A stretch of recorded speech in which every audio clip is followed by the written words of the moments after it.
The day Mara turned 18, the county foster home changed its locks. No card, no cake, just a backpack with 2 shirts, a pair of worn jeans, and $400 in crumpled bills. The caseworker held the door open and didn't look up from her clipboard. "You're aged out. Good luck with everything." Everything. Mara stepped onto the sidewalk, and the late October wind hit her like a wall. The kind of cold that didn't just chill you, but hollowed you out from the inside. Leaves scraped across the pavement like something fleeing. The sky was the color of old concrete, and the streetlights were already buzzing on, though it was barely 5 in the afternoon. "If I don't figure something out tonight, I sleep outside," she thought. By dark, her hands were shaking. Not from fear, from cold and hunger and the quiet understanding that no one in the world was thinking about her right now. She walked until her feet ached, past storefronts closing up, past families heading home, past everything that looked like it belonged to someone else. Then the letter arrived. Not by mail. She found it tucked into the side pocket of her backpack, sealed in a yellowed envelope she had never seen before. Her name was written on the front in handwriting she didn't recognize. Inside was a single page, typed from a law office she had never heard of. Braddock and Marsh, attorneys at law. Dear Mara Ellison, you are the sole heir to the property at 44 Winslow Lane, formerly known as the Winslow Children's Home. Purchase price, already settled by the estate of Edith Calloway, is $400. The key is enclosed. A brass key fell into her palm. Heavy, old, warm in a way that didn't make sense. $400. Exactly what she had. She almost laughed, almost cried, almost threw the letter into the gutter. Instead, she walked. It took her 2 hours to find Winslow Lane. It was on the far edge of town where the sidewalks crumbled into gravel and the houses thinned out like teeth in a broken jaw. Number 44 sat at the dead end. 3 stories of sagging wood, shattered windows, and a roof that dipped in the middle like a tired spine. The porch steps were rotted through. Ivy had swallowed the east wall entirely. A faded sign hung crooked above the door. Winslow Children's Home. Est. 1962. Mara stared at it for a long time. "This is a joke," she whispered.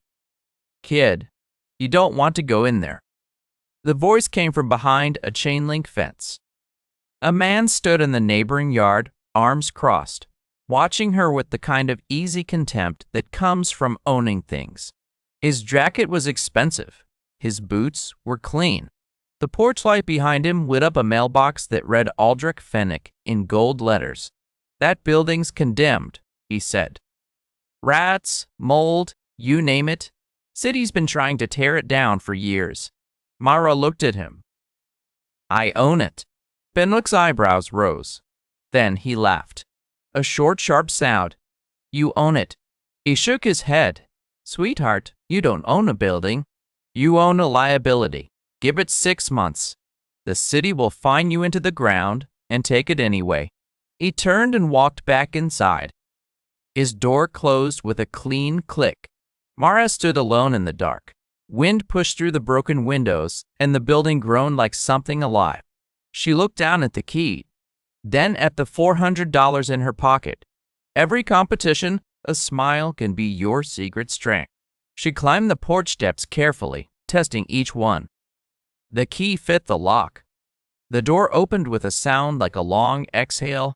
Inside, the air was thick with dust and damp and something older. Wallpaper peeled in long strips. The floor was warped. A staircase rose into darkness. Somewhere deep in the building, a pipe dripped steadily, counting seconds. But it was a roof. It was walls. It was hers. Mara set her backpack on the floor. Then she noticed something she hadn't expected.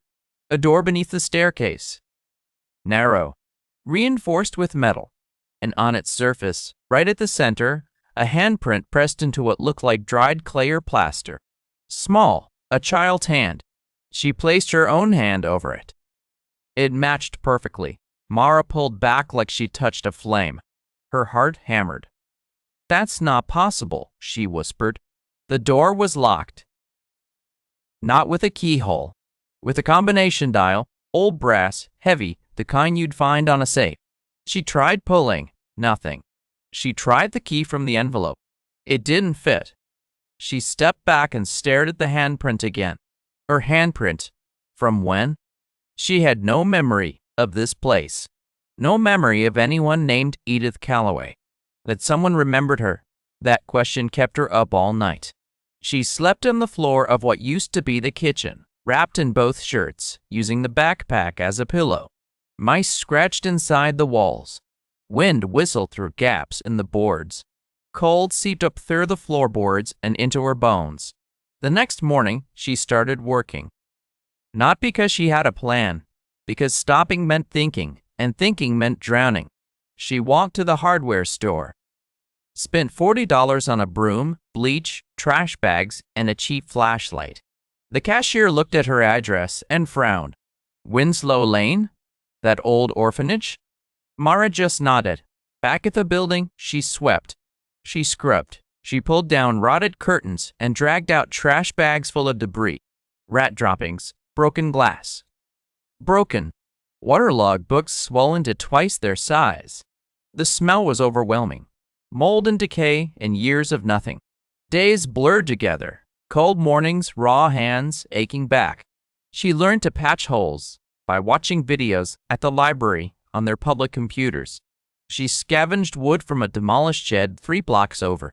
She ate rice and canned beans, the cheapest thing she could find, and some nights she didn't eat at all. The plumbing was destroyed. Every pipe she touched crumbled or leaked. She spent an entire week trying to fix the main water line with salvage parts and library knowledge. It burst twice. The second time, water flooded the ground floor, and she stood in the middle of it, soaked, shivering, staring at the ceiling. A neighbor across the street watched through her curtains. Never came out, never offered help. Aldrich Finnick walked by one afternoon while Mara was on a ladder trying to nail plywood over a broken window. He stopped, looked up at her. "Still here?" he said, almost amused. "Still here," she said without looking down. "You know the city inspector's coming in 3 weeks." He adjusted his cuffs. "If that building doesn't meet code, they'll condemn it and bill you for demolition." He smiled. "Just thought you should know." He walked away. Mara's grip tightened on the hammer. Her vision blurred. She blinked hard and kept nailing. But that night she broke. She was trying to replace a section of floor in the main hall. The wood splintered. The saw slipped. She cut her palm open. Not deep, but enough. Blood mixed with sawdust. She dropped everything and sat down hard on the broken floor. "I can't do this." She pressed her bleeding hand against her jeans. "This place is going to fall apart no matter what I do." Her voice echoed in the empty building. "You're 18. You have no money, no skills, no one. What are you doing here?" She looked at the basement door. The handprint. Her handprint. "Why did you leave this for me?" She said to the dark. "What do you want me to prove?" No answer. Just the drip of that pipe. Steady, patient, be calm, relentless. Mara sat there for an hour, maybe 2.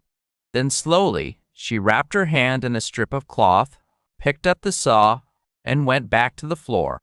"One more day," she whispered. "Just one more." That one day became a week. The week became a month. She fixed the water line on her 3rd attempt. She sealed the roof with tar and salvaged shingles. She replaced 11 windows using glass from an old greenhouse that a farmer was tearing down. He gave it to her for free after watching her load it into a borrowed wheelbarrow by herself. "You remind me of someone," the farmer said. "Who?" He shook his head. "Just someone who didn't know how to quit." By December, the building was still rough. Still cold in places. Still ugly. But it was standing. It was dry. It was safe. The city inspector came, a thin man with a clipboard and no expression. He walked through every room, tested every railing, checked every outlet. Mara followed him in silence, heart pounding so hard she could hear it. He stopped at the front door. Looked at her. "This passed," he said flatly. "Barely. But it passed." Mara exhaled, and her knees almost buckled. Word spread slowly. A local church donated mattresses. A retired electrician came by and fixed the panel for half price after hearing what she was doing. A woman from the edge of town dropped off blankets and didn't leave her name. Then the kids started showing up.